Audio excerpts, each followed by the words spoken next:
everyone. Welcome to the special fireside chat on the occasion of the International Day of the Girl Child in 2025.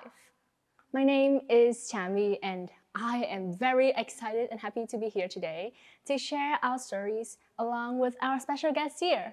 And I'm sure everyone's curious, who are these people? Now, let's get to know each other, shall we? May I start with you, please? Hi, I'm Pauline. I'm the resident coordinator of the United Nations here in Vietnam. Hi everyone, I'm Nhi. I'm 24 and I'm a youth advocate. Hi everyone, I'm Anh Thư. I'm a 12th grade student at Hà Nội Amsterdam High School, and I'm a mental health youth advocate with You Report Vietnam. So let's start with icebreaking question. Who would like to go first? Maybe you, Miss Polly? Sure. Okay, so here is your question. What was your story that led you to become the leader you are today, and what inspired you? Thanks for that question. What inspired me to become a leader was when I realized that I had choices and I have independence and I can exercise that freedom to make my choices. So it wasn't automatic. I look at you and I see, wow, impressive born leaders. I wasn't like you. When I was 14, 24, 17, I didn't know that I was going to be a leader. Circumstances make you a leader. And I'm very happy to share that my inspiration has been my mother. My mother has been a leading physician in my country, the Philippines, and she established many new practices in the Philippines. She set up adolescent health. So very much the forerunner of youth empowerment in the Philippines, but very much from a health perspective. And I admired what she did in my country, and I always look up to her. And if you ask me what my definition is of what a leader is, I will always say my first ever experience in leadership is my mom. Yeah. That's certainly interesting. Thank you for sharing. I can see that when you have a source of inspiration, it can push you very far. And I wonder, what is the perspective like for you? Yeah. What's your story? Thank you very much for the question. For me, actually, leadership does not come to me. It's like I don't chase for this. I have never planned to take any leadership role, but it comes to me. It seems to come to find me, and okay, Wow. so I can share with you a story that, for example, like I was doing my internship at my organization years ago, and then I don't know. I think because of my supervisor and the colleagues and people around me realized that I have some kind of ability, I have some kind of personality that showcase that I can be the good fit to take the lead to become a leader, and I got the promotion to become a coordinator at my organization, and also the same story with so many other projects that I've been engaging with. I have never planned to take any leadership role. I just do it with my commitment, with my passion, and then I think people around me realize something, and then I got the opportunity to take some kind of leadership role. Yeah. Wow, that's really impressive. It's like really unexpected. Like you'll never know what you'll be, and then suddenly, bam, there's opportunities, and here you are. And I would love to hear your take on this, Anku. Yeah, well, my story is a bit similar to Pauline. Both, all of the women in my family are very strong, independent women. Well, all of our grandparents, grandfathers, and my dad, they all went to war. So when my grandmothers were raising 5 children all alone, I just saw that, well, if she can raise 5 child on her own, then maybe I can always do something with what I have right now. I have so much more resources. I have so much more support from my family, and their strength was my inspiration. But it wasn't like a smooth path to leadership, because I knew that, okay, maybe I can take initiative, but I've never thought of myself as the assertive or bold or ruthless kind of leader. I'm like very chill, like very like a very down to earth. Like I don't want to be some kind of like commander or something. But as I've take more initiative to improve the communities that I've engaged with, which is the students at my schools. They struggle a lot with mental health, and I've been trying to propose some initiatives to help them with their mental health. And after this journey, I thought that, well, maybe I don't need to like make myself into that mold of the bold leader, the assertive leader. I can be a very chill leader. Oh, that's really cool. Like, it's kind of similar to Inês as well as how you thought about leadership and you. It was different back then, but then as you grow and as you have more experience, the definition changes for you. And yeah, spoilers, we're going to have a question on that later. And Maybe you should share your story too. yes, of course.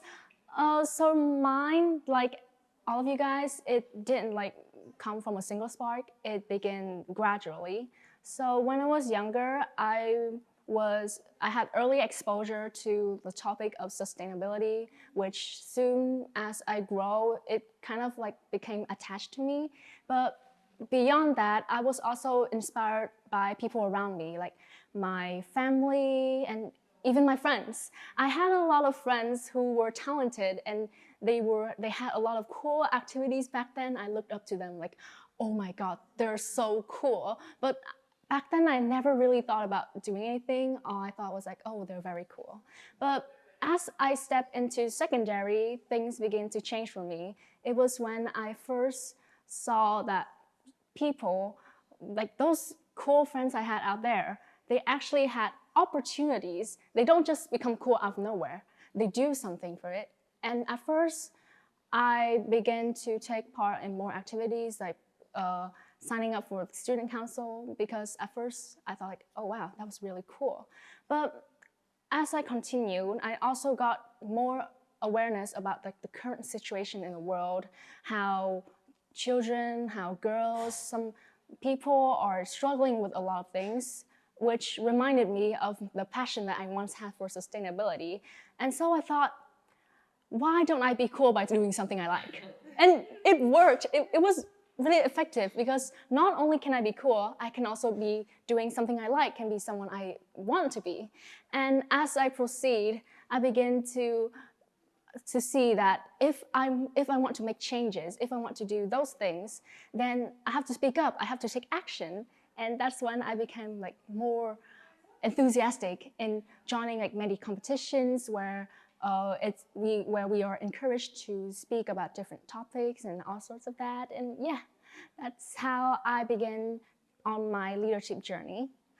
Okay, so I can see that we already have some similarities. I was Yes. actually very happy to hear that all of you started to become leaders out of your circumstances and how others identified it before you even knew it yourself.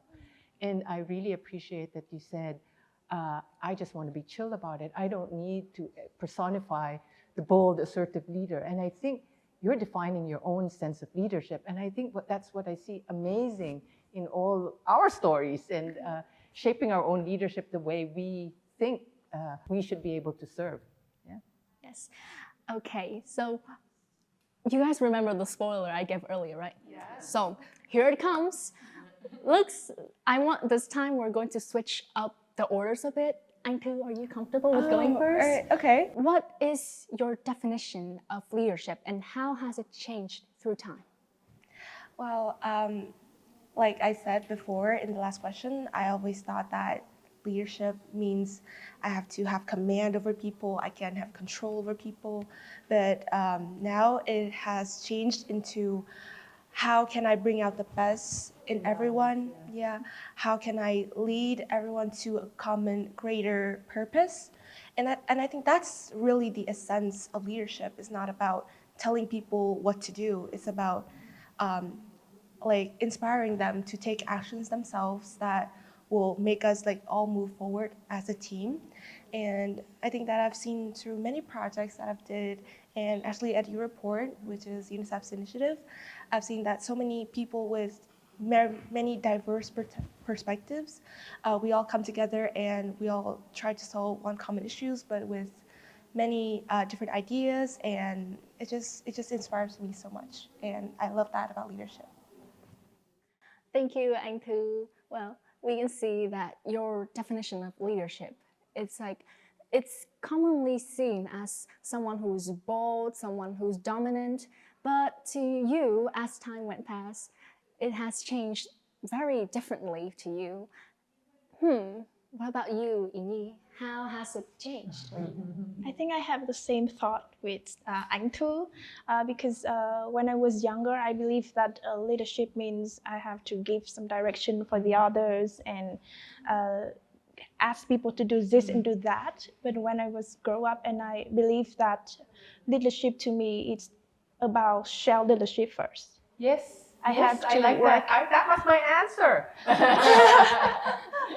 I have to work closely with myself first. I have to understand myself first, to have clear goals and understand, and then it's better for me to inspire the other. And also, as Anh Thư has said, how are we able to inspire the other? How are we able to understand the strength, the weakness of each other, and can inspire them and take the lead. It's not for me, especially. I think it doesn't matter like you are a team member or you are a leader.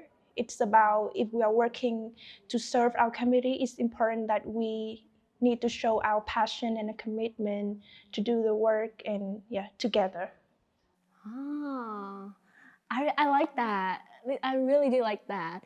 Wow. How about you, Miss Pauline? I don't want to add anything else because you guys were very articulate in defining how leadership changes. But I think I just wanted to say that without understanding yourself, having that confidence in yourself, in taking responsibility for your own decisions, it will be hard to lead other people. And I think that's my journey. When I realized that I have the ability to make decisions, take responsibility and see the results for myself, it was only then that I was able to take responsibility for others and leading others. And I think this is what I'm hearing from you, and I'm very happy to hear that you are also going through that journey. And it's exciting road ahead. Well, for me, it's really similar to everyone here. Like, it also started as me thinking like leader is someone who's really fierce and strong and dominant, someone that maybe I couldn't be because I wasn't really a strong-willed person back then. But as I had like more experiences, one time I got to represent like Vietnamese youth to speak at a conference in Doha, and I got to visit an all-girls school. Doha? Yes. Whoa! I went to an all-girls school there, and they're like in a culture where like girls are usually, they have to deal with a lot of stereotypes. I was surprised that they had nothing holding them back. Like they were thriving, they had a lot of talents and achievements. Like their hallway were full of trophies and there were no space left for any more. Like it was really impressive. And from that, I got to see that being a leader, it's not like someone who puts orders on others. It's about someone who creates an environment where everyone can thrive, where everyone can do their best and show their potentials. And yeah, that's what I think.